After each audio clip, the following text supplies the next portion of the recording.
Aku sedang berdiri di tengah ruangan, mengenakan gaun mewah dan topeng berkilau. Semua mata tertuju padaku, tapi aku bisa rasakan betapa palsunya mereka. Seharusnya ini merupakan ultahku yang ke-16. Tapi, semua tamu di sini benar-benar orang asing. Ini semua kesalahan si bola slime Gregory itu. Sebenarnya, pesta OTT ini semua gara-gara dia. Oh, hai, aku Vivian, tapi teman-temanku memanggilku Viv. Ibuku, Jacqueline Mars, adalah salah satu orang terkaya di bumi. Jadi, aku tumbuh dengan mengira mansion megah, kolam renang raksasa, dan satu lantai penuh untuk mainan itu lumrah. Ya, paling tidak begitu hingga aku berumur 10. Hari itu, aku sedang main di rumah bonekaku yang seukuran aslinya, saat ku dengar suara orang bicara di seberang pagar. Kuintip dari balik pagar dan kulihat ada wanita dan anak perempuan sekitar seumuranku terlihat cukup aneh. Penasaran, aku berbicara. Hei kau, kenapa kau berdandan lucu sekali? Maaf, apa katamu? Kau bahkan tak pakai sepatu. Itu sangat bodoh. Kau yang bodoh. Aku bertaruh kau pasti tak pernah coba ini sebelumnya, ha? Jadi cobalah. Anak kaya manja sepertimu selalu memandang rendah orang lain. Sementara nyatanya, kau tak berguna bagi masyarakat. Aku hanya berdiri di sana kebingungan saat petugas keamanan mengusir mereka pergi. Aku tak pernah bermaksud menyinggungnya. Aku hanya penasaran. Jadi ku bergegas masuk ke rumah mencari ibuku dan bertanya padanya tentang ini. Oh sayang, tak semua orang bisa sekaya kita. Itu artinya kau tak perlu khawatir soal apapun manisku. Sekarang mainlah biar ibu bisa bekerja, oke? Bahkan sampai hari ini, kata-kata ibu masih melekat di telingaku. Aku mulai benci kekayaan keluargaku. Aku hanya ingin jadi anak normal. Itulah kenapa, saat aku menginjak SMP, kuyakinkan ibu untuk mengizinkanku pindah dari sekolah swasta ke sekolah negeri dan menghapus segala sesuatu tentangku di dunia maya. Jadi tak ada yang tahu tentang keluargaku yang berpengaruh. Aku naik bus ke sekolah, beli pakaian di toko loak, dan menyiapkan makan siangku sendiri bukannya bawa sajian mewah yang dibuatkan chef untukku. Kehidupan yang sangat normal. Hingga Gregory, si pacar ibu, muncul. Dia ikut campur dalam segala hal. Ibu tak hentinya mengomeliku tentang pakaianku, sekolah negeriku yang kumuh, atau aku harus berhenti nongkrong dengan anak-anak yang biasa saja. Dia membuatku gila. Dan untuk melengkapinya, dia memberi ide ibuku untuk mengadakan pesta ulang tahun ke-16 untukku. Aku benci perhatian. Ibu tahu ini. Tapi apa yang Gregory inginkan, akan Gregory dapatkan. Ini bisa jadi kesempatan untuk memperkenalkannya ke masyarakat dan mendapat rekanan baru. Itu akan baik untuknya saat mengambil alih bisnis di masa depan, bla bla bla. Yang benar saja. Satu-satunya yang dipedulikan laki-laki itu adalah dirinya sendiri dan rekanannya, bukan aku. Pada akhirnya, aku setuju hadiri di pesta topeng dengan satu syarat. Ibu berhenti mencampuri dengan siapa aku boleh atau tak boleh bergaul, terutama dengan teman-temanku di sekolah. Dan hal itulah yang mengantarkan kami ke saat ini. Tepat saat pembawa acara mengumumkan bahwa ini saatnya dansa pertamaku. Hah? Apa aku sekarang? Gregory! Dengan bingung kulihat sekeliling mencari pasangan ketika tiba-tiba ada tangan yang meraihku. Gadis yang sedang berulang tahun, ayo dansa denganku. Dasar aneh. Lepaskan. Bisakah seseorang membantuku dengan ini? Tiba-tiba seorang anak laki-laki seumuranku muncul. Oh astaga, dia punya mata abu-abu yang indah yang pernah kulihat.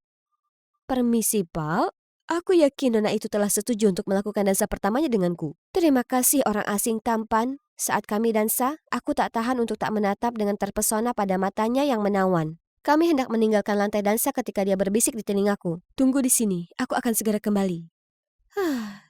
Siapa yang akan mengira kalau pesta yang dangkal seperti ini akan menuntunku ke pria sempurna? Tiba-tiba, ku dengar suara klik di belakangku. Dan saat aku berbalik, maskerku terjatuh. Oh tidak, seorang paparazi menggunting tali topengku. Ku coba tutupi wajahku dengan tangan, tapi itu tak berguna. Untung ibu segera datang dan menyembunyikanku di belakangnya. Maaf semuanya, tapi pestanya selesai. Kami bersenang-senang dan berharap bisa bertemu lagi dengan kalian segera. Kemudian ia menuntunku kembali ke kamarku, sementara penjaga keamanan menunjukkan jalan keluar ke semua orang. Sejak saat itu, kehidupanku yang biasa saja berakhir selamanya. Wajahku terpampang di seluruh dunia maya sebagai miliarder, putri dari Jacqueline Mars. Sekarang semua orang di sekolah memandangku lucu. Aku tak paham guys, aku ini masih VIP yang sama seperti dulu. Oh, itu para sahabatku. Mereka pastinya akan mendukungku ya kan? Tapi tidak. Saat aku mendekati mereka, mereka menyerangku dengan mengatakan bagaimana aku tak cukup mempercayai mereka untuk mengakui jati diriku yang sesungguhnya. Jadi sejak saat ini kami tak lagi berteman. Ini sangat tak adil. Aku tak pernah minta satu pun dari hal ini. Ku hapus air mataku, berusaha seolah tak ada yang terjadi. Hah? Apa ini? Ada secari kertas di atas buku-bukuku yang mengatakan, "Hei, ini aku, cowok dari pesta ulang tahunmu. Aku prihatin atas apa yang terjadi padamu. Jika kau butuh seseorang untuk diajak bicara, kirim pesan padaku kapan saja." Oh, jadi dia dari sekolah kami? Wow, tepat saat kukira tak ada seorang pun yang ada untukku, dia muncul lagi. Tapi tak ada nama. Apa dia masih mainkan permainan misterius ini? Oke, kalau gitu aku panggil dia Satria Bertopeng. Sejak hari itu, kami tak hentinya berkirim pesan. Dia memahamiku, kondisi keluargaku, dan teman-temanku, semuanya. Pernah, dia bahkan diam-diam selipkan tiket konser Blackpink ke dalam tasku. Karena aku pernah bilang padanya kalau aku ini fans berat mereka. Di lain waktu, dia mengirimiku kartu hadiah ke toko es krim favoritku sepanjang masa. Ben Jerry's, hanya untuk menghiburku di hari yang buruk. Au! Es krim ini rasanya lezat, tapi tak bisa tidak aku berharap Satria Bertopengku ada di sini bersamaku. Yang ku tahu, dia punya mata abu-abu terindah dan rambut hitam yang memukau. Wah, panjang umur. Hei, aku punya kejutan untukmu di hari Valentine ini. Kuharap kau bersemangat ketemu aku seperti aku ingin bertemu denganmu. Akhirnya, aku akan bertemu cowok yang kusuka. Aku tak sabar. Di hari Valentine, aku sedang belajar bahasa Inggris sambil menatap keluar jendela dan memikirkan kesatria bertopengku. Aku ingin tahu seperti apa dia. Ladies, aku sudah bawakan mawar Valentine kalian. Ini silakan, Viv. Ini dia. Ini pasti darinya. Selamat hari Valentine. Silakan nikmati mawarnya lalu datang dan temui aku dekat kolam. X.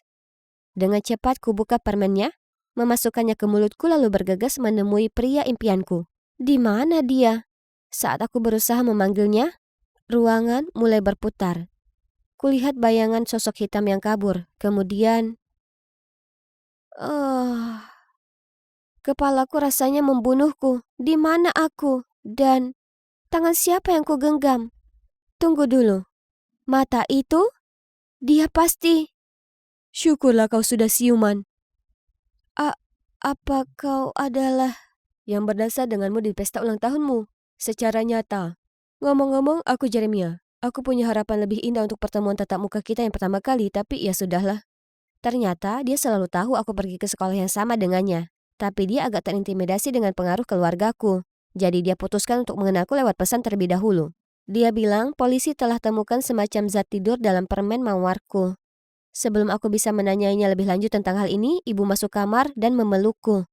Setelah memastikan aku baik-baik saja, ia menoleh ke Jeremia dan berkata, "Kau selamatkan putriku. Untuk itu aku tak cukup berterima kasih. Silakan ikut kami makan malam besok." Jeremia terlihat ragu awalnya, tapi kemudian dia mengangguk setuju. Makan malam itu tak berjalan sesuai rencana, antara interogasi ibu yang terang-terangan dan tatapan Gregory yang mengancam. Aku bisa rasakan Jeremia merasa tak nyaman. Kemudian saat Jeremia bertanya di mana kamar kecil, Gregory bersikeras menunjukkannya. Saat Jeremia kembali, dia sepertinya bingung dan membuat alasan untuk pulang. Apa yang telah Gregory menyebalkan ini katakan padanya. Dengan cepat ku ikuti Jeremia dan meminta maaf, tapi dia hanya tersenyum dan menawarkan untuk menjemputku sekolah besok. Para polisi itu belum temukan biang keladinya, jadi mulai sekarang aku akan jadi pelindungmu. Baiknya.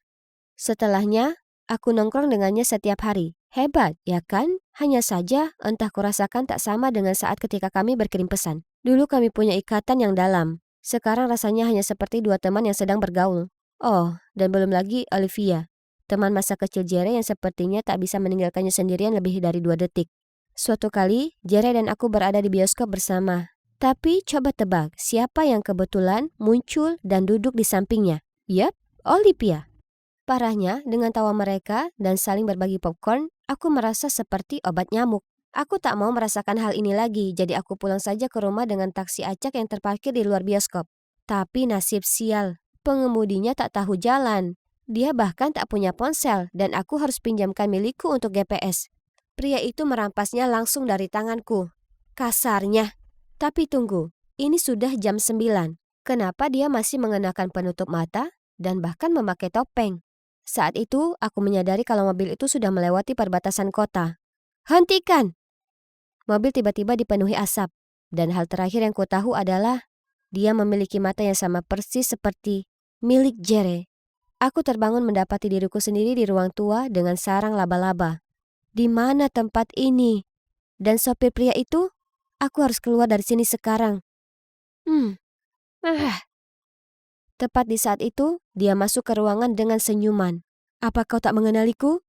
Apa kau mau berdansa lagi denganku? Karena aku akan suka sekali itu. Apa yang sedang terjadi sekarang? Apa yang baru saja dikatakannya? Apa itu artinya? Dia adalah satria bertopengku yang asli?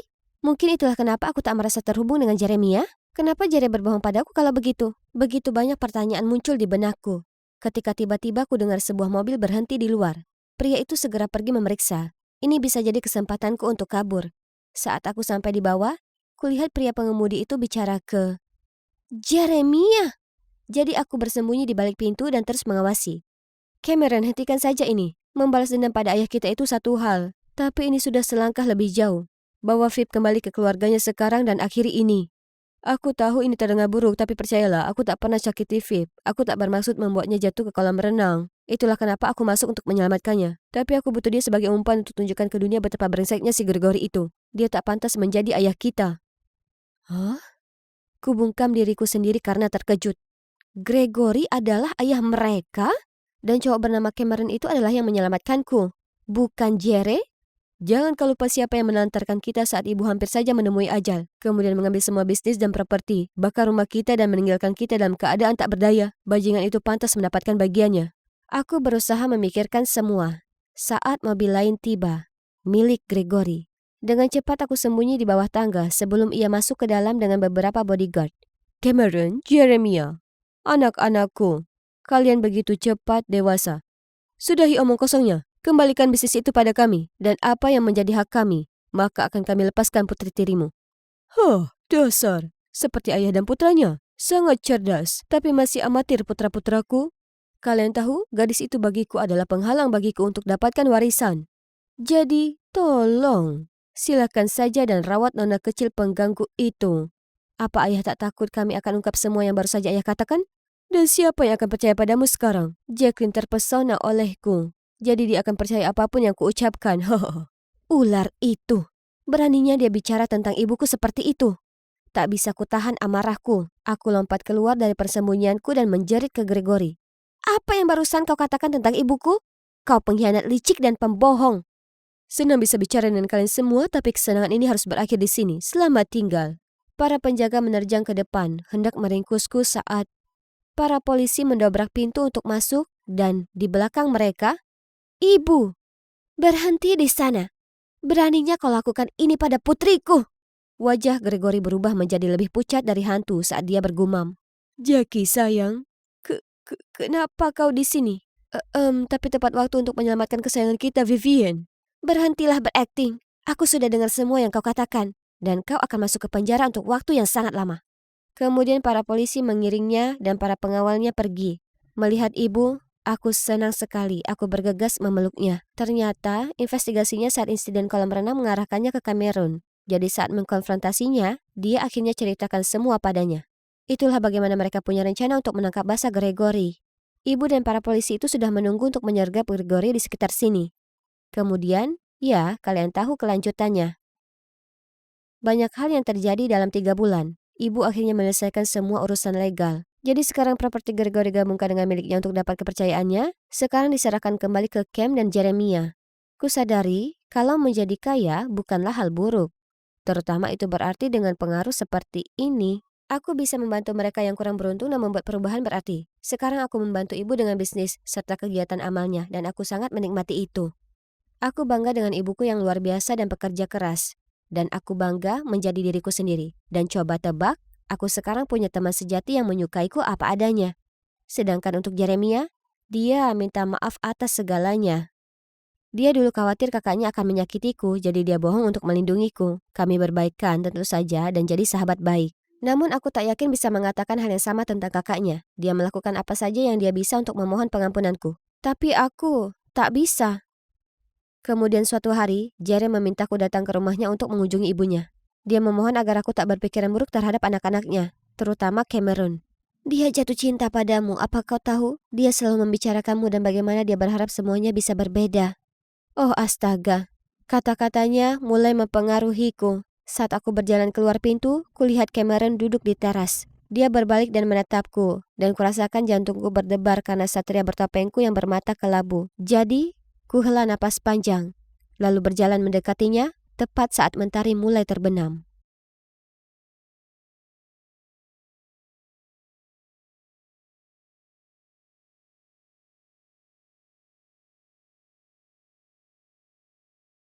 Aku sedang membereskan kamarku ketika ada telepon masuk. Oh, kakak perempuanku. Dia tinggal bersama ibu jadi sudah setahun aku tidak bertemu dengannya. Blair, ini sedang panas-panasnya. Bagaimana kabarmu? Hai, Kiernan. Ya, kurang bagus. Ibu pergi. Oh tidak, apa yang terjadi? Lalu Blair memberitahuku itu karena hutang ibu. Dia melarikan diri dari rentenir dan meninggalkan kakakku. Itu sangat buruk. Jadi aku menyuruhnya datang ke Portland dan tinggal bersama kami. Dia setuju untuk datang, tapi kemudian aku sadar bahwa yang izin untuk Blair tinggal di sini bukan aku. Oke baiklah, bukan berarti aku bisa membiarkannya dalam bahaya kan? Jadi saat makan malam aku memberitahu keluargaku tentang situasi Blair saat ini. Oh, jahat sekali. Iya, Blair harus datang dan tinggal di sini. Hore! Kebaikan mereka tidak mengejutkanku, karena ibu tiri dan kakak tiriku Chrissy sangat baik padaku sejak aku pindah. Kalian tahu apa yang lebih keren lagi? Chrissy adalah bintang pop remaja yang sedang naik daun, tapi dia sangat manis. Kami menjadi sangat dekat dan dia bahkan menceritakan padaku semua tentang pacar rahasianya, Damien. Mereka sudah bersama jauh sebelum Chrissy menjadi terkenal, dan sejak itu hubungan mereka tidak diketahui oleh publik. Ini sangat menyenangkan. Aku belum pernah bertemu Blair sejak orang tua kami berpisah. Kamar tidur tamu ini akan menjadi miliknya. Dan kami tinggal satu atap lagi. Blair pada dasarnya adalah alter egoku. Dia cantik, ramah, dan populer. Sedangkan aku lebih seperti orang rumahan. Kalau dipikir-pikir, aku melihat banyak kemiripan Blair dengan Chrissy. Mereka berdua sangat ekstrovert dan percaya diri. Mereka pasti cocok. Namun yang mengejutkan semua orang, Blair muncul dengan penampilan yang sangat berbeda. Wah, sepertinya tinggal bersama ibu yang suka pesta jelas mempengaruhi Blair. Halo Blair, aku Stacy dan ini putriku Chrissy. Selamat datang di Portland. Kamu pasti capek dengan perjalananmu. Biarkan aku membawakan tasmu. Tentu. Hah? Bukankah sepertinya semua orang gembira dengan kedatangan Blair? Kecuali Blair. Mungkin dia cuma kecapean. Aku menunjukkan kamar Blair dan membantunya membongkar barang. Ya Tuhan, mereka tak tertahankan. Bagaimana kamu bisa tahan tinggal bersama mereka? Mereka pikir mereka jauh lebih baik daripada orang lain. Apa? Blair hanya berbicara kepada mereka selama 5 detik. Kenapa dia sudah sangat tidak menyukai mereka? Beri mereka kesempatan, mereka sungguh menyenangkan. Blair mungkin stres karena semua urusan ibu. Mudah-mudahan seiring berjalannya waktu dia akan melihat betapa hebatnya ibu tiri dan Chrissy. Hanya saja keadaannya tidak menjadi lebih baik setelah kelas usai Chrissy dan Blair mendatangiku. Hei, mau jalan-jalan? Aku bertanya padanya dulu. Oh, kalau begitu kita bisa pergi bareng. Maaf Chrissy, hanya saja kita sudah lama tidak bertemu dan ada banyak hal yang harus dilakukan. Mungkin kita bisa pergi ke Sephora besok untuk melihat palet Anastasia baru yang kamu suka? Tentu, sangat bersenang-senang. Lalu Chrissy pergi. Aku yakin dia benar-benar ingin kita semua jalan-jalan. Oh, tolonglah. Menurutnya karena dia populer, dia selalu bisa mendapatkan apa yang diinginkannya. Dia biasa saja. Oke, mungkin yang terbaik adalah tidak menyebutkan salah satu saudara perempuanku satu sama lain untuk menghindari perang dunia ketiga. Hal-hal seperti itu berlangsung beberapa saat. Aku bergantian bergaul dengan Blair dan Chrissy. Suatu kali, ketika Blair sedang bersantai di kamarku, aku melihatnya tersenyum ke arah teleponnya. Sepertinya ibu rumah tangga kami akhirnya menemukan sesuatu yang menyenangkan untuk dinikmati di sekitar sini. Aku semangat bertanya padanya apa yang dia tonton. Lihat, bukankah dia lucu? Dia juga bersekolah di sekolah kita. Tunggu, tidak mungkin. Itu Damien, pacar rahasia Chrissy. Jika Blair mengetahui bahwa gadis yang dibencinya adalah pacar orang yang disukainya, semuanya akan kacau. Aku akan mengajaknya kencan. Serius, dia sangat populer hingga dia pasti sudah memiliki ratusan gadis yang tertarik padanya. Bagaimana jika dia tidak menyukaimu? Kamu akan ditolak dan disakiti. Apa maksudmu? Apa aku tidak cukup cantik? Oh, begitu. Menurutmu cowok populer seperti dia hanya cocok untuk kakak perempuanmu yang terkenal dan hebat, Chrissy, kan? Tidak, bukan itu maksudku. Kamu cantik bahkan di luar kemampuannya. Kamu berhak mendapatkan cowok yang punya waktu hanya untukmu. Jadi kenapa repot-repot bersaing untuk mendapatkan perhatian dari orang seperti Oke, terima kasih, tapi dia tipeku. Aku akan minta nomor teleponnya Senin pagi. Oh tidak, aku secara tidak sengaja mendorong Blair untuk mendekati pacar Chrissy. Aku tidak bisa mengungkapkan bahwa Chrissy dan Damien diam-diam bersama. Tapi aku juga tidak bisa membiarkan Blair mencuri pacar orang lain. Kacau sekali. Aku bolak-balik sepanjang malam. Lalu ketika aku bangun, aku memutuskan untuk membuat Blair berhenti menyukai Damien. Aku tidak membenarkan sabotase, tapi saat ini itulah satu-satunya cara. Hai, Blair kan? Aku Damien dari kelas matematika. Apa yang kau lakukan? Beberapa detik kemudian, Blair menjawab. OMG, aku baru saja berpikir untuk mendapatkan nomor teleponmu. Sepertinya langkah pertama rencanaku berhasil. Aku mengirim SMS ke Blair sebagai Damien secara teratur. Aku memastikan dia memiliki 1000 bendera merah. Tapi anehnya, Blair sepertinya malah jatuh cinta padanya. Aku memberinya temperamen yang sangat menantang. Dia bisa mengamuk suatu saat dan menjadi manis di saat berikutnya. Lalu aku memfotoshop selfie Damien menjadi foto kamar tidur yang berantakan lalu mengirimkannya ke Blair. Tentunya dia tidak bisa menerima pria narsis dan berantakan seperti dia. Aku minta maaf, Damien, tapi aku harus menyelamatkan keluargaku. Hah? Apa? Dia mengirimkan kembali foto kamarnya yang lebih berantakan dari sebelumnya. Dia selalu menjadi orang yang paling bersih di sini. Aku harus melihat dengan mataku sendiri. Hei, bolehkah aku meminjam alat pengeriting rambutmu? Dan ada apa dengan kamarmu? Memangnya kenapa kalau agak berantakan? Orang yang rapi benar-benar gila. Oke, ini waktunya untuk menjadi pribadi. Blair paling kesal jika penampilannya dikomentari. Jadi ketika dia mengirimi Damien foto selfie, aku tidak menahan diri. Sayang, tidak bisa kamu berpakaian lebih anggun? Dan kamu benar-benar harus menutupi tato jelek itu. Wala, begitulah caramu membangunkan makhluk buas di dalam diri gadis galak ini.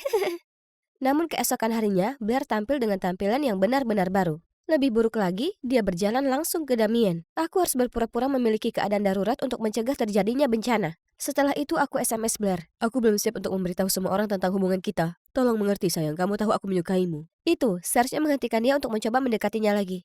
Meski begitu, saat makan siang, Blair tidak berhenti mengoceh tentang Damien dan menunjukkan pesannya kepadaku. Bukankah dia kasar sekali? Biasanya kamu tidak membiarkan cowok memerintahkanmu. Tidak, dia hanya berpendapat. Aku setuju. Tidak, dia mengerikan. Aku tidak mengerti kenapa kamu menyukainya. Dia manis, hanya saja kamu tidak mengenalnya seperti aku. Cinta kami rumit, tapi itulah yang membuatnya istimewa. Serius kamu menyebut itu cinta? Apa yang kamu tahu? Baiklah, Nona Guru Cinta, jika kamu benar-benar berpengalaman, jadikan pria itu pacarmu. Sukses dan aku akan melepaskan cinta dalam hidupku. Jika tidak, kulakukan yang ku mau. Apa yang Blair beranikan untuk aku lakukan adalah hal yang mustahil. Orang itu, Adrian, sama populernya dengan Damien. Meskipun Damien adalah orang yang ramah, Adrian dijuluki Jack Frost karena penampilan luarnya yang sedingin es. Rumornya, tidak ada yang pernah melihatnya tersenyum. Menyerah? Seperti yang diharapkan. Kalau begitu minggirlah adikku. Karena tidak tahu harus berbuat apa lagi, aku setuju. Ini untuk Blair, untuk Chrissy, untuk kebahagiaan ayah. Hai, Adrian kan? Kamu luang malam ini? Atau kapanpun? Dia menatapku dengan dingin lalu kembali mengobrol dengan Damien. Tolong, aku hanya mencoba memenangkan taruhan dengan kakakku. Satu senyuman darimu sudah cukup untuk menyelamatkan nasib seluruh keluarga dan menghentikan dua gadis menjadi tunawisma. Apa kamu bisa? Adrian menatapku aneh, lalu dia tertawa terbahak-bahak dan meraih tanganku. Tentu saja, tidak sabar menunggu kencan kita malam ini. Aku pergi dalam kebingungan, itu benar-benar terjadi begitu saja? Adrian pasti main-main. Tapi tidak, dia benar-benar muncul di depan pintu rumahku malam itu. Ini berarti aku memenangkan taruhannya, bukan? Jadi aku memanggil Blair untuk menunjukkan padanya tapi dia mengabaikannya. Itu tidak membuktikan apapun, bicaralah padaku saat bocah es menyatakan cintanya padamu. Astaga, kurasa ini artinya aku akan berkencan. Ketegangan di sini sangat terasa. Jadi aku memutuskan untuk memecah keheningan yang canggung. Hei, kita mau kemana? Maksudku, ini sebenarnya bukan kencan sungguhan, kan? Ini sungguhan. Kamu yang ngotot. Aku pasti terlihat sangat bingung sehingga dia melanjutkan. Jangan khawatir, aku tidak akan mempermainkanmu. Menurutku kamu akan menyukai tempatnya. Dulu aku mengira dia tidak bisa tersenyum, tapi ternyata dia terlihat lebih manis saat tersenyum. Bioskop drive-thru. Wow, aku pernah melihatnya di film-film lama, tapi aku tidak menyangka bioskop itu masih ada. Jadi, ada apa dengan kakakmu Chrissy? Kamu menyebutkan taruhan? Kamu tahu kalau Chrissy adalah kakakku? Tentu saja, itu bukan rahasia. Lagi pula, aku berteman dengan pacar Chrissy. Jadi, kamu tahu? Ya, tidak ada rahasia antara aku dan Damien. Dan jangan khawatir, aku mendukungnya. Jadi bisa kamu jawab pertanyaanku sekarang? Aku menyukai sisi berbeda dari Adrian. Jadi sebelum aku bisa menahan diri, aku memberitahunya bahwa taruhannya bukan pada Chrissy, melainkan pada kakak perempuanku yang lain, Blair. Dan aku memancing Blair sebagai Damien untuk melindungi keluargaku. Tapi itu hampir tidak berhasil. Wah, itu intens. Rahasia membuat segalanya menjadi rumit. Hidup pasti akan lebih mudah jika kita bisa menjadi diri kita sendiri. Jadi, kenapa kamu memutuskan untuk berkencan denganku? Tidakkah menurutmu itu aneh? Tidak terlalu. Mengalahkan bagaimana gadis-gadis biasanya mengajakku berkencan. Aku tiba di rumah dengan perasaan berada di langit ketujuh, tapi kemudian aku berjalan melewati kamar Chrissy dan melihatnya kesal. Aku bertanya padanya apa yang terjadi. Damien, dia ingin kita go publik, tapi aku bilang padanya aku belum siap. Aku suka ini bersifat pribadi. Dan aku tidak ingin Damien terbuka terhadap reaksi balik dan pengawasan. Tapi dia tidak mengerti dan mengira aku malu padanya. Oh, Chrissy, sungguh menyebalkan. Beri dia waktu, aku yakin dia akan sadar. Tapi pentas sekolahnya beberapa hari lagi. Bagaimana aku bisa naik panggung dalam keadaan seperti ini? Aku benci melihat Chrissy begitu putus asa seperti ini. Dan aku memikirkan tentang Adrian dan apa yang dia katakan saat kencan kami tentang kejujuran. Aku tidak tahu banyak tentang tekanan ketenaran. Tapi aku tahu bahwa perasaanmu ke Damien itu nyata. Menurutku cinta bukanlah sesuatu yang harus kamu sembunyikan. Kejujuran adalah kebijakan terbaik. Ini mungkin sulit pada awalnya, tapi kalian pasti bisa melewatinya bersama-sama. Sekarang mengenai kasusku, aku juga harus mengikuti saranku sendiri dan mengakhiri sabotaseku sebelum menjadi tidak terkendali. Aku berusaha keras memikirkan cara terbaik untuk menyampaikan hal ini kepada Blair saat kami berjalan ke sekolah keesokan harinya. Setelah ragu-ragu, aku menariknya ke samping sebelum masuk sekolah untuk berbicara. Tepat sebelum aku sampai ke bagian utama, Damien berjalan melewatinya dan anehnya, Blair tidak berbuat banyak bahkan untuk berkedip. Melihat kebingunganku, dia berkata, "Kemarin dia mengabaikan semua pesanku. Kamu benar, aku pantas mendapatkan seseorang yang lebih baik. Apa yang ingin kamu katakan padaku?" Oh, itu, kencanku dengan Adrian sungguh luar biasa. Itu semua terjadi karena kamu. Jadi, terima kasih dan maaf tentang Damien. Tidak apa-apa. Aneh, apa kakakku yang jatuh cinta benar-benar menyerah begitu saja? Tapi setidaknya semuanya sudah berakhir sekarang. Dan aku bahkan tidak perlu berterus terang lagi. Hari penampilan Chrissy telah tiba. Aku, Adrian, dan Damien memiliki akses di belakang panggung. Sebenarnya aku di sini untuk mendapatkan dukungan emosional karena Chrissy akan memberitahu semua orang tentang hubungannya dengan Damien. Ini juga merupakan kejutan bagi Damien. Dia hanya berpikir kita di sini untuk melihat Chrissy dengan lebih baik. Dia menghentikan penampilannya dan penonton memujanya. Terima kasih semuanya, terima kasih banyak. Sebenarnya hari ini adalah hari yang istimewa karena aku punya sesuatu. Namun tiba-tiba Blair menyerbu ke atas panggung dan merampas mikrofon Chrissy. Bagaimana kalau menjadikannya lebih istimewa dengan berita terkini ini? Semuanya, dia punya pacar rahasia selama ini. Dia membuat pria malang itu bersembunyi di balik bayang-bayang sehingga dia bisa menjaga citranya tetap bersih. Dia telah berbohong ke kalian semua. Apa dia layak mendapatkan dukungan dari kalian? Blair lari kabur begitu dia selesai. Ejekan mulai datang dari kerumunan. Banyak orang mulai mengomentari situasi ini dengan gaya TMZ yang sebenarnya. Apa ini? VMA 2009? Mustahil! Krisiku diambil? Sementara itu, Chrissy mengalami serangan panik dan membeku di atas panggung. Aku tidak tahu harus berbuat apa, begitu pula Damien. Beruntung Adrian tetap tenang dan meraih walkie-talkie yang terhubung ke telinga Chrissy. Chrissy, dengarkan aku. Di saat seperti ini, hanya ada satu jalan keluar, yaitu menghadapi kebenaran dan menarik kembali narasi yang ada. Aku memandang Adrian dan menyadari sesuatu tentang masalahku sendiri. Lebih lanjutnya nanti. Untuk saat ini, mari kita lihat bagaimana Chrissy menangani ini. Ya, inilah pengungkapan besarku. Ya, aku sedang menjalin hubungan, tetapi aku merahasiakannya karena aku ingin memisahkan kehidupan pribadiku dari kehidupan profesional. Menjadi figur publik sekaligus remaja tidak semudah yang kalian bayangkan.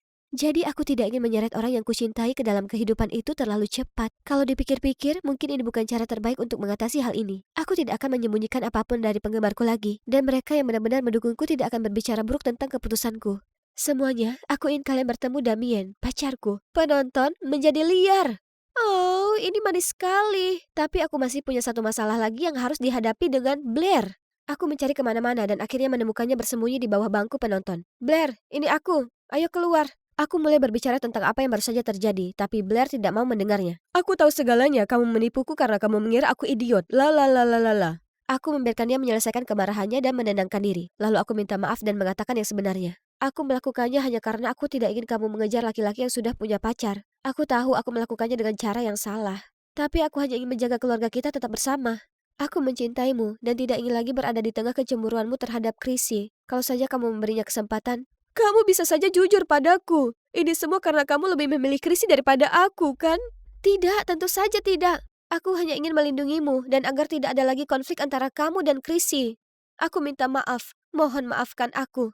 Sebenarnya aku tidak iri pada Chrissy karena dia terkenal dan cantik. Semua sebenarnya karena kalian sangat dekat. Kita dulu sedekat itu ketika orang tua kita bercerai dan sekarang sepertinya aku telah digantikan. Kejujuran Blair menyentuh perasaanku. Aku memeluknya erat-erat, tapi kemudian aku menyadari bahwa kami tidak sendirian. Sebenarnya aku iri padamu, Blair. Kiernan selalu membicarakan tentangmu dan aku merasa meskipun kami dekat, aku tidak dapat bersaing dengan saudara perempuannya. Oh, jadi ketegangan di antara mereka bukan hanya karena laki-laki, tapi sebenarnya karena aku. Bagiku kalian berdua adalah kakakku yang sebenarnya dan aku sangat mencintai kalian. Ayo pelukan saudara perempuan. Oh, ngomong-ngomong, bagaimana kamu tahu kalau aku berpura-pura menjadi Damien? Aku mendengar percakapanmu dengan Chrissy. Tidak perlu banyak menggali untuk mengetahui bahwa kamulah yang mengirimiku pesan, bukan Damien yang sebenarnya. Sementara kita melakukannya, aku merasa khawatir kamu masih menyukainya, bahkan setelah semua tanda bahaya itu. Nanti biar aku periksa cowok yang kamu suka terlebih dahulu. Kamu terlalu mudah dibutakan oleh ketampanan. Ya ampun, itu sebabnya kita perempuan harus tetap bersatu, terutama jika menyangkut laki-laki.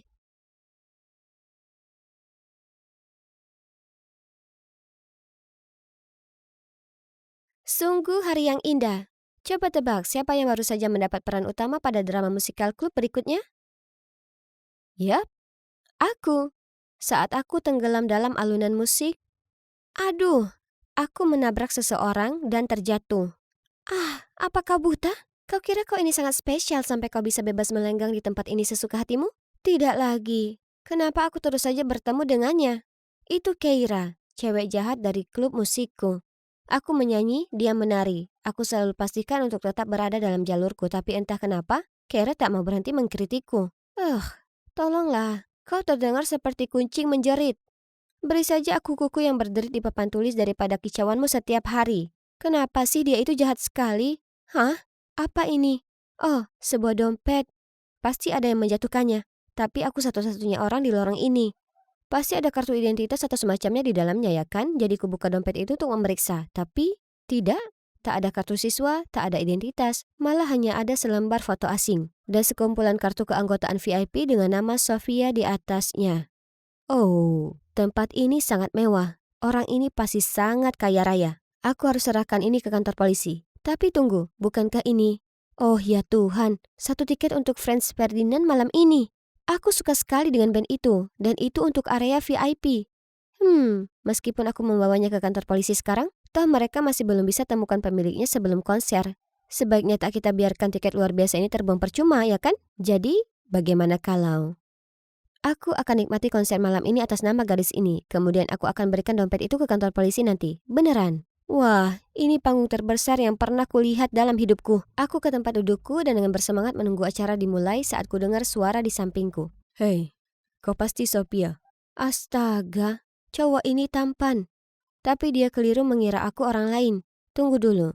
Itu benar. Sophia adalah nama yang ada di kartu pemilik dompet itu. Aku masih mencari cara untuk menjelaskan situasi canggung ini, kemudian dia melanjutkan. Lega bisa bertemu denganmu. Aku Roman, dan aku sering dengar banyak tentangmu dari orang tuaku. Mereka cukup pandai mengatur segala sesuatunya, ya kan? Karena aku sangat mengagumi band ini. Seharusnya aku sudah perkirakan ini akan terjadi. Maksudku siapa yang akan pergi ke konser sendirian? Untung bagiku, ternyata cowok bernama Roman ini belum pernah bertemu dengan Sophia yang asli sebelumnya. Hanya untuk semalam saja, aku bisa pura-pura jadi dia, ya kan? Dan, coba tebak apa? Cowok ini tak hanya super tampan, tapi juga seorang musisi berbakat. Dia habiskan sebagian besar hidupnya di Italia dan belum lama kembali ke AS untuk kuliah di sini. Melalui dirinya, aku tahu kalau Sophia adalah penyanyi berbakat. Dan kedua orang tua mereka mengatur pertemuan ini agar Roman bisa bantu karir menyanyinya. Bicara dengan Roman terasa begitu alami dan tak lama kemudian aku bernyanyi dan bergoyang mengikuti alunan musik bersamanya. Segera saat aku tiba di rumah, aku langsung online dan menemukan beberapa informasi mengenai Roman. Wah, akun SoundCloud miliknya punya lebih dari 200.000 subscriber. Tampan dan berbakat. Dia itu seperti James Dean di dunia modern. Saat aku sedang melamun, ponselku berdering. Dia mengirimiku pesan. Aku bersenang-senang malam ini. Aku mengadakan pesta selamat datang di The Madison Club. Kudengar kau sering pergi ke sana. Jika kau tak sibuk, apa kau mau bergabung dengan kami? Madison Club? Salah satu klub country termahal di negara bagian ini? Biaya masuknya saja mencapai $1.000. Dan gadis ini sudah sering terbang. Dan ya, ini dia kartu keanggotaan VIP Madison Club. Aku tahu. Tapi aku masih punya banyak pertanyaan yang berhubungan dengan musik yang ingin kutanyakan ke Roman. Hanya sekali ini, lalu aku pasti akan menyerahkannya. Sekarang ke masalah berikutnya.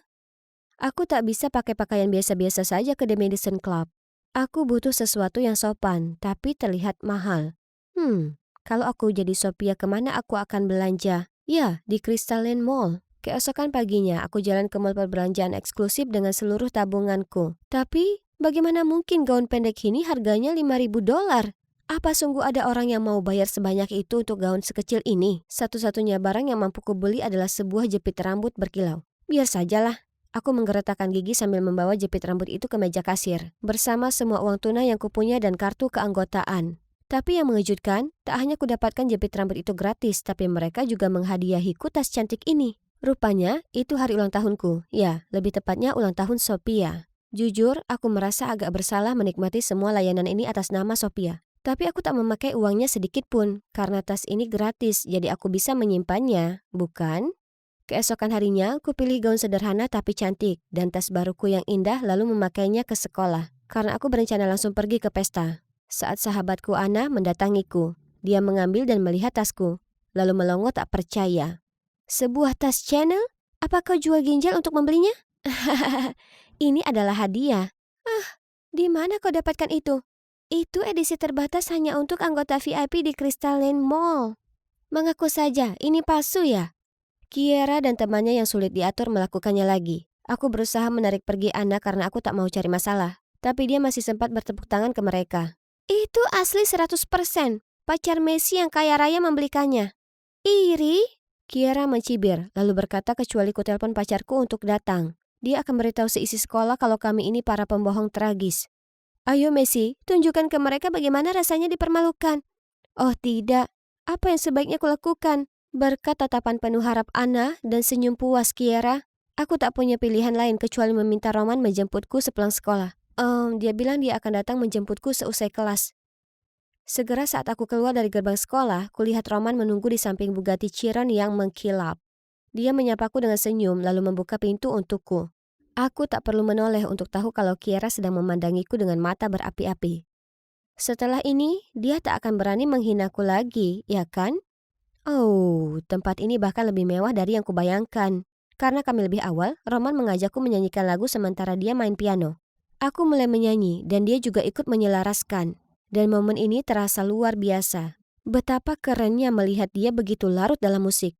Saat kami selesai dengan penampilan kami, kusadari kerumunan sudah berkumpul mengelilingi kami dan mereka semua bertepuk tangan meriah. Suara malaikat dan musisi jenius, pasangan yang sempurna. Aku menoleh ke Roman dan melihat dia tersenyum manis padaku. Wah, aku tahu orang tuaku bilang kau ini hebat, tapi aku tak mengira kalau kau akan sebegitu luar biasa. Merasa wajahku merona, segera ku cari alasan, lalu lari ke kamar mandi. Ya, begitu aku bisa menemukannya, aku menenangkan diri. Ya, jadi ini memang kekacauan yang memusingkan, tapi itu tak mengubah fakta kalau jantungku masih berdebar tak karuan. Pengalaman ini bagaikan mimpi, tapi mungkin sebaiknya ku beritahu dia kebenarannya sebelum semuanya jadi lebih jauh. Aku kembali dan melihat Roman sedang bicara dengan seorang gadis. Melihatku datang, Roman melambai padaku dan berkata, "Ini dia. Hei Sophia, aku baru saja ngobrol dengan adikmu." Oh tidak, aku hendak memberitahu Roman diriku yang sebenarnya. Tapi saat gadis ini berbalik dan, bukankah itu Kiera? Jadi Kiera adalah adikku. Maksudku adik Sophia? Kiera sepertinya sama terkejutnya denganku, karena dia pamit lalu pergi. Hah? Apakah dia sungguhan pergi begitu saja tanpa membuat keributan? Hari berikutnya aku muncul di sekolah dengan dompet itu dan mencari Kiera. Hanya saja aku tak bisa temukan dia dimanapun. Saat bel terakhir berdering, ku terima pesan darinya yang berkata, "Temui aku di gang belakang sekolah." Dengan gugup aku tiba di tempat pertemuan dan kulihat Kiera menunggu di sana. "Ini dompet kakakmu, maaf belum ku kembalikan lebih awal." Tapi yang mengagetkanku, dia bahkan tak menerima dompetnya. "Pencuri, kau akan membayarnya." Apa maksudnya itu? Biar ku perjelas, aku tak mencuri ini. Aku hanya mengambilnya secara tak sengaja. Aku selalu ingin mengembalikannya. Lantas kenapa kau pakai nama kakakku dan kartu keanggotaannya? Aku hanya, tak ada alasan lain. Mencuri ya mencuri. Jika kau tak mau semua orang, termasuk Roman, tahu kalau kau pencuri identitas, sebaiknya kau lakukan yang kukatakan. Kau akan menyanyi lip sync untukku di lomba menyanyi kota yang akan datang. Lomba menyanyi? Tapi Kiara adalah penari, bukan penyanyi. Tiba-tiba suara dari belakang mengagetkanku. "Di sini rupanya kau, Sophia, aku sudah lama mencarimu." Aku berbalik dan melihat wajah senang Roman. Oh, wajah yang tampan sekali. Dia akan sangat terpukul kalau sampai tahu bahwa aku membohonginya sejak awal. Merasakan perasaanku, Kiara hanya menyeringai padaku sebelum pergi. "Ingat kesepakatan kita, kakak." Ternyata Roman baru saja selesai membuat lagu baru hari itu dan ingin aku merekam demo lagu itu di studionya. Tapi ini tak benar. Dengan ragu aku kemudian berseru, "Roman, sebenarnya aku bukan." Roman menyelaku sebelum aku bisa menyelesaikan kalimatku dan menunjukkan padaku poster lomba menyanyi yang akan datang itu. "Oh, itu yang disebutkan Kiera sebelumnya. Kau harus mencobanya. Ini kesempatan bagus." Aku menggelengkan kepala dengan sedih, tapi aku tak bisa. Kenapa? Bagaimana mungkin ku katakan ke Roman kalau aku tak bisa ikut lombanya karena aku bantu lip sync Kiera? Jadi, aku hanya katakan padanya omong kosong soal acara keluarga di hari itu. Saat aku sampai rumah, kuputuskan hanya ada satu cara untuk ini. Aku harus memblokir Roman. Ini hal terberat yang pernah kulakukan. Tapi aku harus hentikan jaring kebohongan ini sebelum itu merenggut hidupku. Di hari perlombaan menyanyi itu, meski sudah kurekam sebelumnya lagu untuk Kiara, dia masih menyeretku ikut bersamanya. Itu aneh. Dia tak seperti biasanya yang kurang ajar. Apa mungkin rasa gugup menghinggapinya? Kemudian di tengah-tengah penampilannya, dia salah langkah dan mic-nya terguling di lantai. Saat dia berdiri di sana dengan bingung, suaraku terus menggelegar. Seluruh ruangan terdiam, kemudian perlahan bisik-bisik itu mulai terdengar. Semua orang menunjuk dan mengomentari Kiara, dan kudengar pria yang duduk di sampingku bergumam. Dia menambah malu keluarga kita. Bagaimana bisa kukatakan ke orang lain kalau itu putriku? Oh, jadi ini adalah ayah Kiara? Dan wanita yang duduk di sebelahnya mungkin ibunya yang juga menggelengkan kepalanya karena bosan. Di saat itu, ada anggota staf yang mendatangi mereka untuk membicarakan sesuatu. Dan bisa kulihat wajah mereka berubah pucat sebelum mereka segera keluar dari auditorium. Melihat hal itu, Kiara menangis, lalu segera menuruni panggung. Astaga, bagaimana bisa orang tua memperlakukan anak mereka seperti itu? Kiara mungkin anak yang jahat, tapi dia tak pantas menerimanya. Aku hendak pergi memeriksa apa dia baik-baik saja saat ada tangan yang menarikku kembali. Itu Roman. Maisy, ini giliranmu. Tepat di saat itu, pembawa acara memanggilku untuk naik ke panggung. Dengan nama asliku. Hah? Apa yang terjadi? Aku berbalik melihat Roman, tapi sambil tersenyum dia hanya mendoakan aku berhasil dan memberiku mic. Dan musik dimulai. Itu adalah lagu yang aku dan Roman nyanyikan bersama. Aku menghela napas panjang untuk menenangkan diri lalu menyanyi dari hati. Saat aku menyelesaikan penampilan, ketiga juri berdiri dan bertepuk tangan dan penonton menyorakiku. Oh ya ampun, apa aku bermimpi? Ada apa dengan semua ini? Apa kau tahu siapa sebenarnya aku? Ya, tentu saja. Aku sudah tahu sejak lama. Ternyata aku yang tak tahu lokasi kamar mandi di country club telah membuyarkan sandiwara itu. Jadi dia menyelidiki dan temukan bahwa aku sebenarnya bukan Sophia. Hanya saja, karena dia masih ingin bertemu denganku, dia pura-pura tak tahu supaya kami bisa terus lanjut seperti biasanya. Dia juga tak sengaja menyaksikan Kiara menyuruhku bernyanyi untuk penampilannya. Jadi dia putuskan untuk mendaftarkanku. Ngomong-ngomong soal Kiara, aku ingin pastikan dia baik-baik saja. Kami mencari sekeliling dan menemukannya duduk di luar sedang terisak. Tak apa, akan ada kompetisi lain. Aku tak sedih soal itu. Ini soal kakakku, dia menghilang. Dengan menangis, Kiara cerita ke kami bagaimana sejak usia dini orang tuanya ingin dia dan kakaknya mengejar karir di musik. Tapi Kiara menemukan cintanya untuk menari, sementara Sophia jago menyanyi, yang membuatnya jadi kesayangan orang tuanya. Tak peduli berapa banyak lomba tari yang dimenangkan Kiara, mereka selalu menyepelekan bakatnya. Kemudian saat dia dengan semangat memberitahu mereka dia berhasil mengantongi peran menari utama di drama sekolah, mereka malah membahas tentang Sophia. Jadi, merasa berkecil hati dan cemburu, Kiara membuang dompet kakaknya, yaitu yang tak sengaja ku ambil di hari itu. Dalam lomba menyanyi ini, Kiara ingin menang lawan kakaknya di depan orang tuanya sekali saja. Jadi dia menarikku ke dalam semua rencana lip sync-nya ini. Tapi, kemarin malam Sophia tahu soal ini dan mereka bertengkar. Kemudian dalam amarah, Kiara menyerukan hal-hal buruk, seperti dia ingin sekali Sophia menghilang dari hidupnya.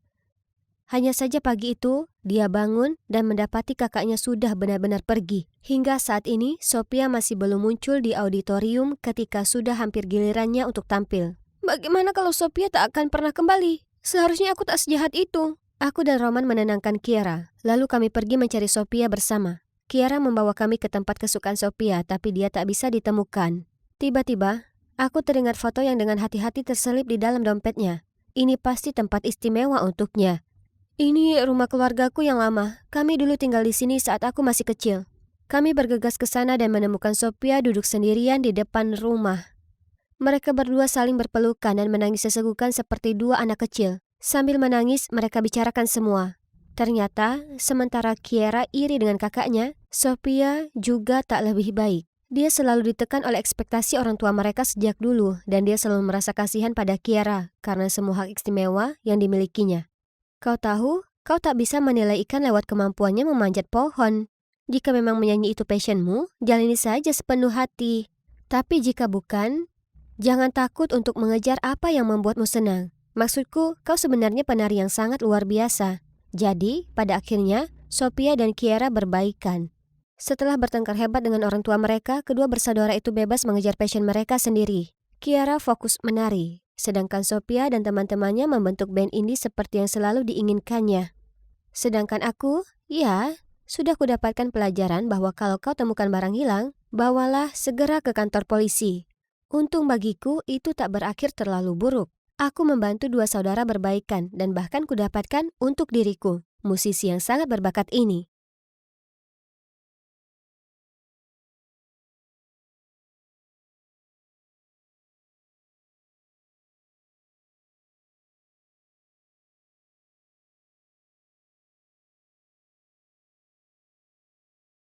Aku sedang duduk di tempatku yang biasa di ruang rekreasi selama waktu istirahat. Tentu saja sedang coding. Mataku terpaku pada MacBook Pro-ku ketika tiba-tiba Evelyn, sahabatku, menerobos masuk dan masuk berlari ke arah sekelompok cewek. Dia lagi. Teman-teman, aku punya berita besar. Kalian semua kenal Helen kan, si cheerleader? Kay, dia sangat menyukai Dean. Jadi dia pergi ke loker. Dan katanya, ya, sekarang coba tebak. Aku baru saja melihat mereka di lorong berciuman. Hah, para tukang tubir ini akan mempercayai apapun. Bingung?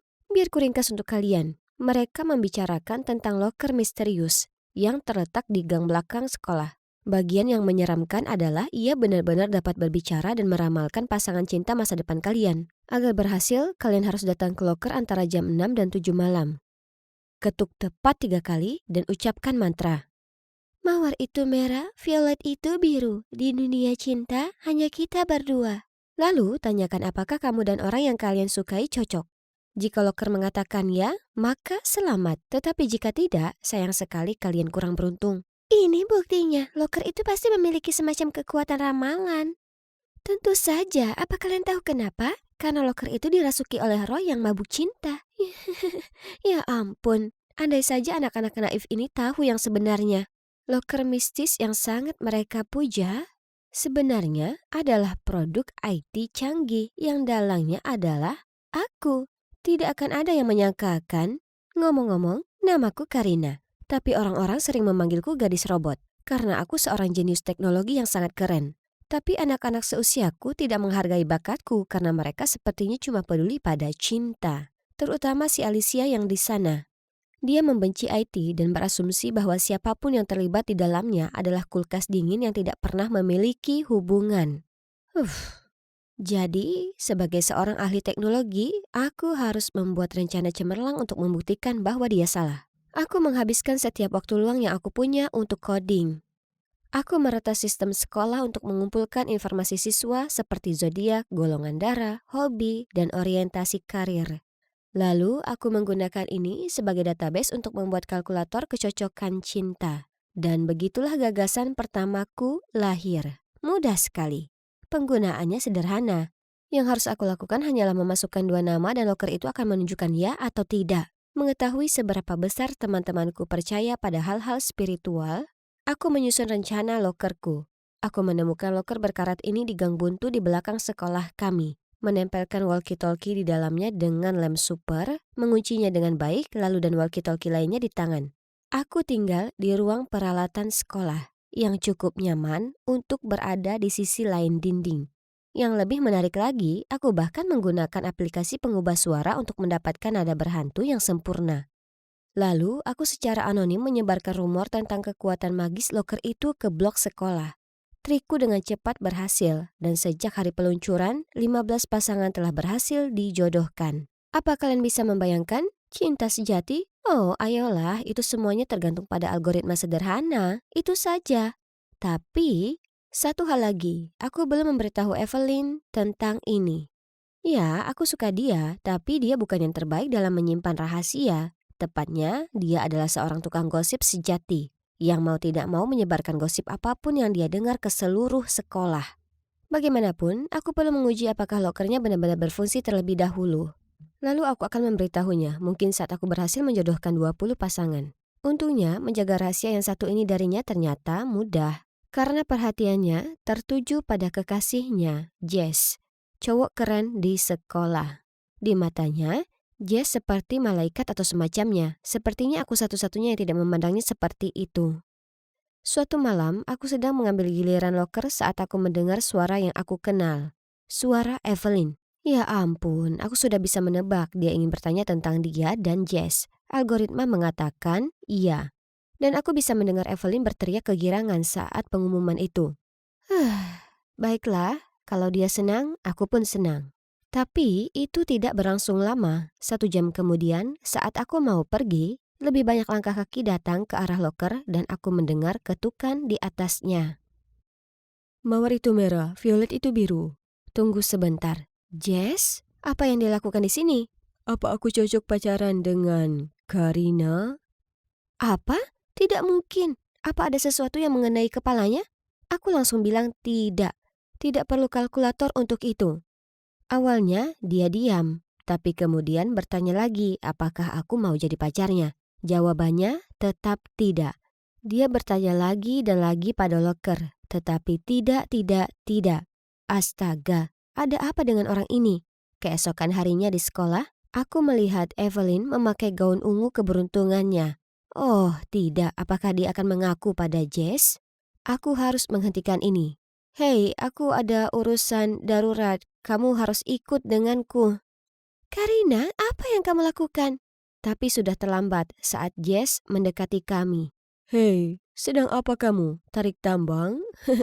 Oh, menurutku kamu ngacak-ngacak rambutmu. Sini, aku mau.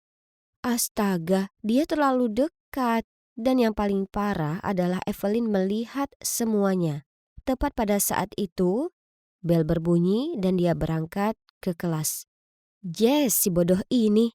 Loker sudah mengatakan tidak dan di sanalah dia mengacaukan semuanya. Sekarang aku harus menunggu sampai kelas berakhir untuk menjelaskan semuanya kepada Evelyn. Tapi segalanya tidak semudah itu karena setiap kali aku mencoba mendekatinya, dia menatapku dengan bingung lalu bergegas pergi. Suatu kali aku berhasil menghubunginya tetapi kemudian, ya kalian bisa menebaknya, Jess yang tidak tahu malu muncul dan merusak percakapan. Astaga, lintah ini tidak berhenti menggangguku. Di kelas matematika, dia meminta gurunya untuk mengizinkan dia berpindah kelompok Evelyn ke kelompokku. Karena dia tiba-tiba ingin aku mengajarinya. Bagian terburuknya adalah semakin aku mencoba mengabaikannya, dia seperti semakin tertarik padaku. Hingga suatu hari, saat aku sedang melarikan diri darinya, aku menabrak seseorang. Itu adalah anak kepala sekolah, Kilian. Ya ampun, aku yakin aku dalam masalah lagi, tapi kamu itu mengganggunya, hentikan. Apakah Kilian baru saja membelaku? Tapi, itu tentu saja membuat Jess marah. Itu bukan urusanmu. Maaf, ini perpustakaan, bukan klub teater. Diam atau keluar. Phew, syukurlah aku bisa keluar dari sana. Tapi, kalau dipikir-pikir, itu adalah hal aneh yang dilakukan Kilian yang biasanya berwajah tegas. Terserahlah. Aku tidak punya waktu untuk memikirkan hal ini sekarang. Sejauh ini, Loker telah berhasil meramalkan 19 pasangan. Aku hanya memerlukan satu jodoh lagi agar aku bisa dengan bangga mempublikasikan penemuanku dan voila! Aplikasiku akan mengubah dunia kencan di seluruh dunia. Ini dia, klienku yang ke-20.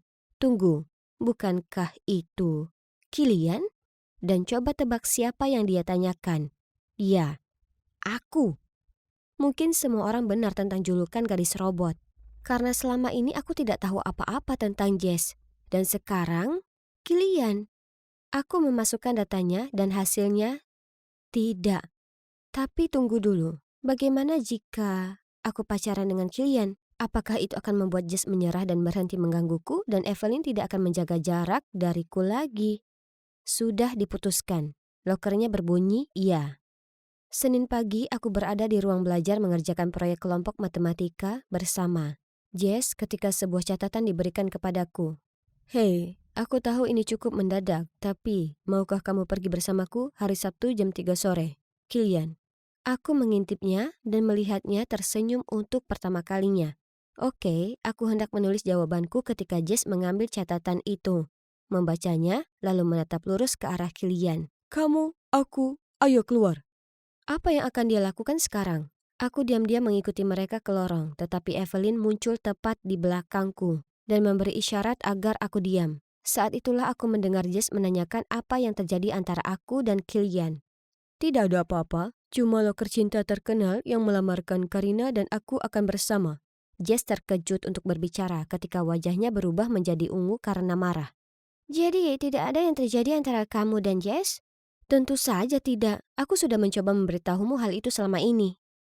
Kamu sudah mendengar semuanya? Maaf, aku tidak bermaksud begitu. Jadi, bagaimana menurutmu tentang tanggalnya? Tentu, aku ingin sekali. Aku bisa melihat Jess marah besar di belakang. Tapi apa yang bisa dia lakukan selain menahan amarahnya dan pergi begitu saja? Haha, masalah terpecahkan. Hari Sabtu tiba dan Kilian menjemputku untuk kencan kami. Dia bahkan meminta persetujuan orang tuaku, lalu membukakan pintu mobil untukku seperti pria sejati.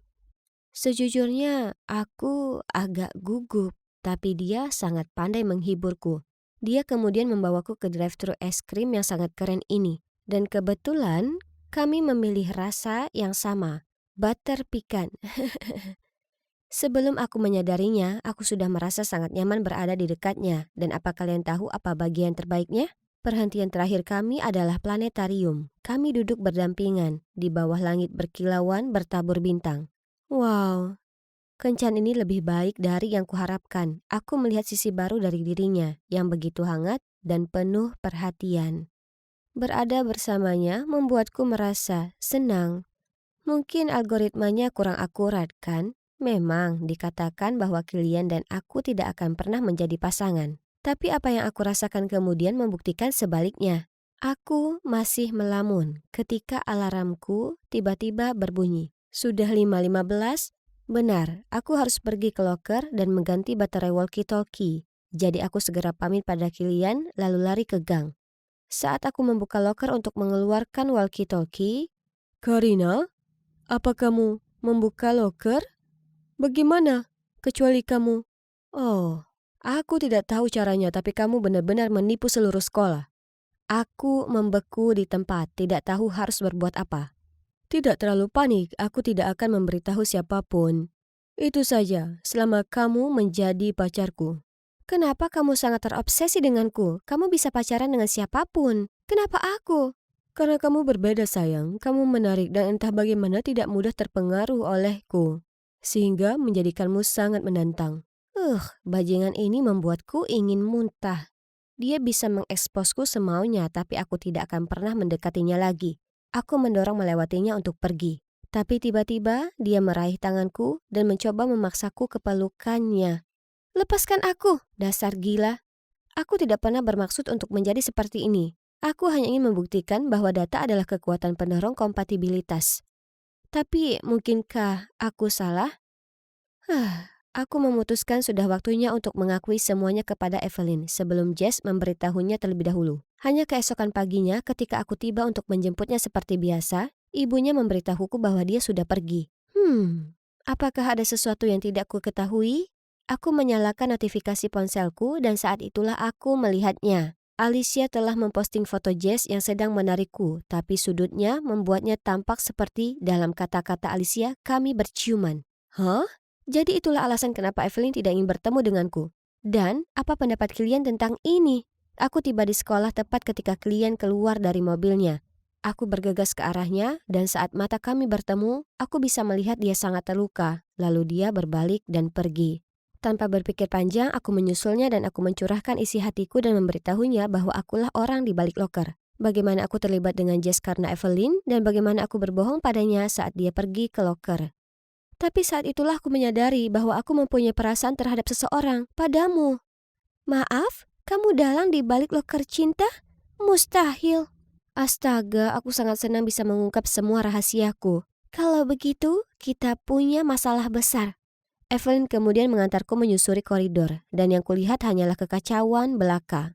Orang-orang menangis, berdebat, dan bahkan berkelahi karena loker itu. Sepasang suami istri sedang putus cinta dengan penuh air mata karena loker menyatakan bahwa mereka tidak seharusnya berpisah. Di sudut lain, dua gadis sedang berkelahi karena loker mencocokkan mereka dengan pria yang sama. Seorang anak laki-laki memecahkan barang-barang karena marah karena loker itu tidak cocok dengan orang yang disukainya. Seluruh lobi bergema dengan kata-kata loker cinta. Astaga, kenapa aku bisa begitu lupa akan hal ini sebelumnya? Aku terlalu sibuk dengan masalahku sendiri hingga mengabaikan konsekuensi dari loker yang kubuat. Ini salah, sangat salah. Aku harus menutup loker sekarang juga. Aku mengobrak-abrik tasku untuk menemukan MacBookku, tapi ini adalah hasil karyaku, gagasan pertamaku. Tidak, aku harus melakukan ini. Ya, itu adalah hal yang benar untuk dilakukan. Teknologi tidak boleh digunakan untuk memprediksi perasaan seseorang. Aku telah belajar dari pengalaman pahit untuk tidak lagi mengacaukan hubungan siapapun. dan bahwa cinta tidak pernah sederhana. Kalian tidak memerlukan objek misterius dunia spiritual untuk memberitahu kalian siapa yang akan kalian pacari. Kalian cuma perlu mencobanya sendiri.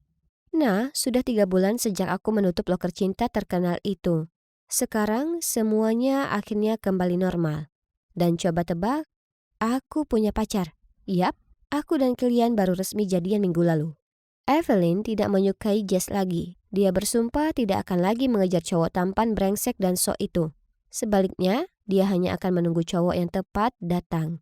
Tentang loker cinta, ketika orang-orang menyadari bahwa itu tidak berfungsi lagi, spekulasi tersebar luas. Favorit pribadiku adalah bahwa roh gentayangannya telah menemukan kedamaian dan pergi.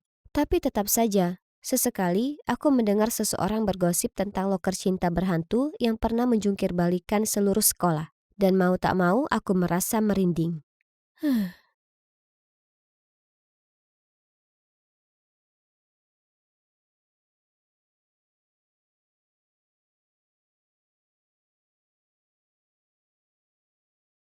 Aku sedang mengambil sebuah buku dari lokerku saat ada cowok yang berteriak mengagetkanku. Hei semua, hasilnya ada di sebelah sini. Oh, itu hanya hasil dari The Mind Bus, lomba pengetahuan umum tahunan di SMA kami. Hei semuanya, kenapa buru-buru? Bukankah kita semua sudah tahu hasilnya seperti apa? Lihat, tak ada yang berubah. Itu namaku di sana di peringkat pertama dari SMA Willowmere, seperti biasa. Dan tentu saja diikuti dengan pujian yang tak ada habisnya dari semua orang. Bagus sekali, Millie. Kau adalah pahlawan sekolah kami. Oh ya Tuhan, kau ini luar biasa. Aku sangat iri padamu. Yap. Hai, aku Millie. Cewek yang selalu unggul di tiap lomba sekolah. Dan karena itu dipuja oleh para siswa lainnya. Semua guru dan kepala sekolah. Kemudian di hari itu, segera saat aku melangkah keluar dari kelas seni, Alice, sahabatku yang bersemangat lompat keluar entah dari mana dan menjerit. Aku baru saja temukan tempat yang sangat keren ini. Kita harus pergi ke sana sekarang juga. Tak mungkin, aku ada babak final lomba Blast from the Past besok. Maksudku, sejarah adalah keahlianku. Jadi aku yakin menang, tapi aku masih mau menjejalkan beberapa materi di menit-menit terakhir. Ayo, kami semua tahu, kamu toh akan memenangkannya. Kau sendiri bahkan bilang begitu. Ayo kita nongkrong sebentar, please. Ya sudah, tapi hanya karena aku ini teman yang sangat baik. Baiklah. Aku harus akui, tempat ini sebenarnya cukup keren. Kafe unik yang tersembunyi di ujung sudut jalan. Tapi tunggu dulu, ada apa dengan stiker di jendela itu? Bukankah itu simbol SMA Livermore? Tak mungkin kami jejakkan kaki di tempat tabu itu. Ku coba menarik lengan Alice dan memberi tanda agar kami pergi meninggalkan tempat. Tapi dia teguh pada pendiriannya dan menjawab. Ayo Millie, kita harus coba croissant mereka. Semua food blogger membicarakannya. Tapi ini teritori Livermore. Lihat. Lantas, tak akan ada yang mengenali kita. Sebelum aku bisa memahami apa yang terjadi, dia menyeretku masuk ke dalam. Oh ya sudah, sepertinya kami sudah terlalu jauh untuk kembali. Jadi lebih baik ku coba apa yang ditawarkan tempat ini. Kenapa pesanan kami lama sekali? Dan ada apa dengan Alice? Berapa banyak selfie yang dibutuhkan seorang cewek? Aku mengepalkan tangan menahan diri agar tak gelisah saat dua cowok jalan menuju meja kami. Aku tak bisa berbuat apa-apa. Hei cantik, aku tak pernah lihat kalian di sini sebelumnya. Kamu kelas berapa? Oh tidak, haruskah aku jawab pertanyaan ini? Dengan cepat aku berpaling, pura-pura mencari-cari ke dalam tasku untuk menghindari tatapannya. Tapi mereka masih tak meninggalkanku sendiri saat cowok lainnya berkata, Tunggu, cewek ini sepertinya tak berasal dari sekolah kita. Apa kau? Oh sial, apa dia mengenaliku? Kulitku berkeringat karena gugup dan kurasa aku akan muntah. Tapi tiba-tiba terdengar suara. Maaf, aku terlambat. Apa kalian sudah menunggu lama? Kemudian dia menjatuhkan diri duduk di sebelah kami. Melihat itu, dua cowok tadi pergi. Phew, tapi siapa cowok ini? Apa kami mengenalnya? Oh ya Tuhan, Evan, ini kamu. Apa ini kolong Calvin Klein yang baru? Baunya luar biasa sekali padamu. Hah? Evan? Apa Evan Summers? Siswa terbaik Livermore alias saingan terbesarku di perlombaan besok? Di tengah kegembiraan Alice dan tatapan bingungku, Evan hanya tersenyum kecil lalu bangkit pergi. Dia memang malaikat yang dingin. Apa? Bagiku dia itu arogan. Kalian mungkin bertanya-tanya apa yang menjadi kesepakatan antara Willowmere dan Livermore ya kan? Keduanya merupakan SMA terbesar di kota ini, tapi sama seperti kutub magnet, mereka saling tolak-menolak. Kedua sekolah ini sudah jadi musuh sejak lama, saling bersaing mulai dari prestasi akademik hingga kegiatan kolektif. di perlombaan yang diselenggarakan oleh kota seperti maraton, dekorasi Halloween, dan bahkan lomba memasak. Dan tentu saja, siswa-siswa dari kedua sekolah itu saling benci sampai-sampai kami punya batasan di kota ini. Sebagai contoh, kafe ini hanya diperuntukkan siswa Lipmore, sedangkan hanya siswa Willowmere yang boleh masuk ke toko buku. Melanggar peraturan ini dapat menyebabkan terjadinya pembantaian. Sekolah menganggap ini sangat serius, karena itu bahkan ada aturan yang mengatakan kami tak boleh saling berinteraksi, dan pacaran adalah hal yang sangat dilarang. Kalian tahu, sebagai siswa terbaik Willowmere, aku tak boleh biarkan ada yang tahu aku sudah menjejakkan kaki di wilayah Livermore. Karena jika mereka tahu, hidupku tak akan ada artinya. Dan juga karena posisiku nomor 1, aku punya kewajiban membantu sekolahku memenangkan hadiah sebanyak mungkin. Dan lomba sejarah ini bukan pengecualian. Dengan cemas, kutunggu pemandu acara untuk mengumumkan hasilnya. Dan 20 poin terakhir diberikan ke SMA Lipmore, yang menjadikan mereka pemenang lomba hari ini. Dari sisi lain aula, para siswa Lipmore bertepuk tangan. Dan mereka semua menyerbu Evan dan memeluknya. Melihat Evan yang sombong dengan wajah penuh kemenangan membuatku makin kesal. Selamat, kau luar biasa. Alice, kita kalah. Hanya selisih 5 poin, peringkat kedua masih bagus. Tapi itu aku yang dikalahkan oleh si Evan itu. Alice yang malang berusaha untuk tetap senyum malu-malu padaku. Aku juga tak ingin melampiaskannya padanya, jadi aku segera pergi. Keesokan harinya aku sedang berjalan di koridor sekolah, sibuk dengan urusanku sendiri. Saat sekelompok siswa bergosip tentangku. Dia pasti kalah lomba dengan sengaja. Ya, pertanyaannya sangat mudah. Semua orang tahu kalau dolar US pertama dicetak di tahun 1862. Kenapa mereka katakan hal jahat seperti itu tentangku? Aku berusaha keras mengajukan ejekan mereka dan mengalihkan perhatianku dengan ponselku. Tapi, apa ini?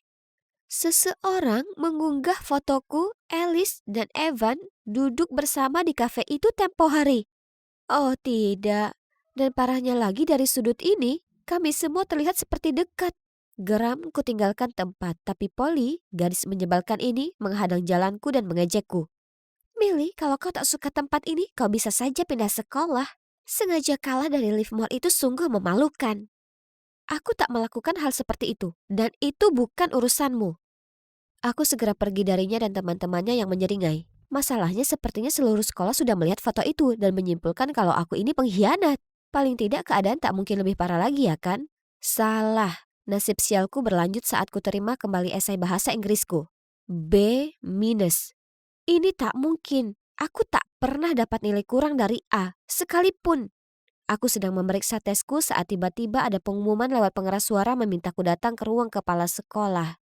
Millie, kau biasanya murid yang sangat unggul, tapi ku terima beberapa berita tak menyenangkan tentangmu akhir-akhir ini. Dan nilaimu sangat merosot. Aku hanya bisa menatap lantai dan bergumam. Saya menyesal sekali. Aku tak pernah dibentak oleh kepala sekolah sebelumnya. Ini adalah hari terburuk di hidupku.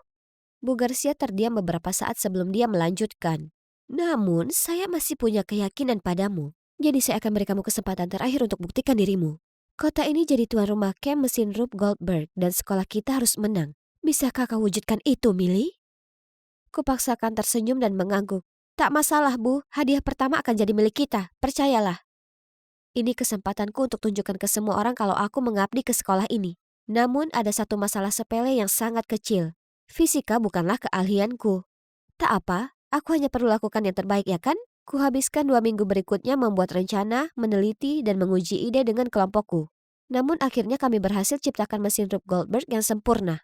Mesinnya mencakup 15 langkah jenius untuk menyelesaikan tugas terakhirnya, yaitu menyalakan bola lampu. Akhirnya camp akhir pekan tiba, dan aku sangat bersemangat untuk pamerkan hasil karya timku. Besok akan kubuat nama Willowmere kembali ke puncak. Lalu tiba-tiba, Bu Garcia menepuk pundakku dan memberi isyarat padaku untuk pergi ke sudut kosong lalu berkata dengan cemas. Mesin Livermore sudah sangat dipuji oleh para juri. Kalau begini, kemungkinan besar mereka akan menang. Dan itu akan berarti penghinaan bagi kita. Jangan khawatir, aku berusaha semaksimal mungkin. Kami akan tambahkan magnet dan pegas tambahan. Itu tak perlu. Satu-satunya cara agar kita menang mengalahkan Livermore adalah jika karya mereka menemui masalah. Ia menghela nafas kemudian berbalik untuk pergi. Merasa lesu aku memandang ke bawah ke arah kakiku. Itulah saat kulihat sebuah pisau lipat. Dengan nama Bu Garcia tercetak di atasnya, tergeletak di lantai. Aku memungutnya lalu memanggil, Bu, Anda menjatuhkan pisau Anda. Tapi Bu Garcia tak berhenti berjalan dan tidak pula berbalik. Dan hanya membuat gerakan menggunting dengan jemarinya. Apa mungkin kalau yang Bu Garcia maksud? Yep, sudah pasti. Itu satu-satunya cara. Jadi malam itu, kutunggu hingga semua orang tertidur. Lalu aku menyelinap ke galeri dan memotong seutas kawat yang menahan bola lampu di model milik Lipmore. Seharusnya itu sudah cukup. Aku hendak meninggalkan ruangan ketika tiba-tiba lampu menyala. Apa yang kau lakukan di sini? Aku, kau baru saja melakukan ini ya kan? Ya, memang kenapa? Lakukan saja. Adukan jika kau mau. Ini semua sungguh tak berguna. Lalu dia duduk dan mulai perbaiki modelnya. Hah? Apanya yang tak berguna? Ya Tuhan, dia ini begitu bangga dengan dirinya sendiri. Baik kalau begitu. Kau tunggu saja, Evan. Akan kukalahkan kau dengan kemampuanku sendiri. Kita lihat saja apa kau nanti masih saja jadi tuan arogan. Tiba giliran kelompokku, dan untuk 3 langkah pertama, mesin Gub Goldberg berjalan cukup lancar. Tapi ketika sampai langkah keempat, tiba-tiba kayu itu rubuh, menyebabkan kelereng jatuh ke tanah dan mesinnya berhenti bekerja. Kami semua saling pandang dengan panik. Tidak mungkin ini terjadi. Kami sudah menguji cobanya berkali-kali pagi ini, dan mesinnya bekerja dengan sangat baik. Aku bergegas memeriksa apa yang salah dengan mesinnya, tapi aku kesulitan dan tak bisa temukan cara untuk memperbaikinya ketika tiba-tiba ada suara yang berkata, "Biar kulihat." Aku mendongak. Itu adalah Evan. Aku menyingkir untuk memberinya ruang, ketika tiba-tiba Bu Garcia muncul. Aku tahu apa yang terjadi di sini. Jelas SMA Livermore tahu satu-satunya cara mereka menang adalah dengan menyabotase karya terbaik. Seluruh aula mulai bergejolak, tapi kurasakan kulitku merinding karena gelisah. Aku tak terpikir ini perbuatan Livermore. Lihat Evan, dia bahkan tak repot-repot mengadukan ke juri tentang insiden kemarin malam. Segera setelahnya, kepala sekolah Livermore, Bu Haris berkata, "Bu Garcia, Anda tak bisa seenaknya menuduh kami tanpa bukti. Jelas Anda adalah pihak yang merasa perlu lakukan taktik curang untuk menang, bukan kami." Kemudian dia mengeluarkan ponselnya dan mengitari kerumunan orang banyak supaya orang bisa melihat. Aku terkesiap kaget. Di layar itu ada fotoku berdiri di samping model Livermore dengan sebilah pisau. Bu Haris melanjutkan, "Mengingat kami berhasil memperbaikinya tepat waktu, kami putuskan untuk tak menyebutkan apapun soal itu. Tapi kemudian Anda tega menuduh kami." Kerumunan orang melotot dan mencemoohku, dan aku ingin sekali lantai ini menelanku hidup-hidup. Aku sudah curahkan keringat dan air mata untuk menciptakan model kami, dan sekarang orang-orang hanya mengira aku ini curang. Bagian terburuknya adalah mereka benar. Aku begitu. Para juri pergi mendiskusikan ini. Kemudian mereka mengumumkan kesimpulan mereka. Willowmere telah didiskualifikasi. Segera Bu Garcia menimpali. Ini sangatlah tak adil. Itu aksi dari satu individu, bukan keseluruhan kelompok. Aku yakinkan kalian kalau Millie tak lagi berada di kelompok. Jadi biarkan sekolahku lanjut lomba tanpanya. Aku mematung karena terkejut. Bagaimana bisa Bu Garcia lakukan ini padaku? Ini semua adalah idenya, bukan begitu? Dia yang memberiku pisau itu. Aku tersadar dengan apa yang baru saja terjadi, lalu aku jatuh berlutut dan menangis. Semua kerja keras itu sia-sia. Bahkan Alice yang memeluk untuk menenangkanku tak mampu melepaskanku dari perasaan terpuruk yang memilukan. Kemudian yang mengagetkanku, Evan berkata, "Bu Garcia, bisa Anda jelaskan kenapa pisau ini dengan nama Anda terukir di atasnya berada di samping model kami?" Dia mengangkat pisau itu ke atas untuk dilihat semua orang. Ups, karena semua ketegangan malam kemarin, aku pasti telah menjatuhkannya. Bu Garcia berubah pucat pasi dan semua orang mulai membicarakan tentang hal itu. Aku tak percaya Anda bersekongkol dengan siswa Anda untuk melakukan ini. Anda tak jauh beda dengannya. Malam kemarin Bu Haris menyuruhku untuk mengutak-atik model Willowmere, tapi aku menolak. Karena kalau menang, saya ingin itu dengan cara yang adil. Seluruh aula sekali lagi mulai bergejolak dan melongo keheranan saat Evan melanjutkan. Saya sangat lelah dengan perseteruan kecil antara sekolah kita. Itu sangat bodoh dan tak ada artinya. Para juri pergi mendiskusikan ini lebih lanjut dan kembali dengan pengumuman baru. Sekolah kami berdua didiskualifikasi. Sungguh memalukan. Tapi, ya, ini demi yang terbaik. Kami semua tak pantas berada di sini. Wah, sungguh peristiwa luar biasa. Skandal antar dua sekolah jadi gosip panas di kota selama berhari-hari. Mereka bahkan membahasnya di rapat kota bulanan. Itulah saat kebenaran muncul bahwa Bu Garcia dan Bu Haris punya sejarah buruk. Mereka berdua 1 tahun angkatan di sekolah dan berkompetisi sengit satu sama lain. Jadi, bertahun-tahun kemudian saat mereka berdua jadi kepala sekolah dari kedua sekolah tadi, mereka memulai perang kebencian ini. Pada akhirnya, kedua kepala sekolah dipaksa untuk mundur dari posisinya. Jadi, sekarang bagaimana? Nah, tak ada lagi aturan bodoh mengenai kemana aku boleh pergi, yang mana itu hebat. Karena aku sebenarnya suka sekali di sini. Aku sudah belajar dari kesalahanku dan aku tak akan pernah lagi biarkan orang lain menekanku untuk berbuat curang lagi. Kedamaian sudah kembali di lingkungan sekolah dan rasanya menyenangkan. Oh, sedangkan Evan? Aku sebenarnya sedang belajar bersamanya sekarang untuk kuis Blast from the Past kami berikutnya. Hanya saja kali ini aku sungguh akan mengalahkan dia.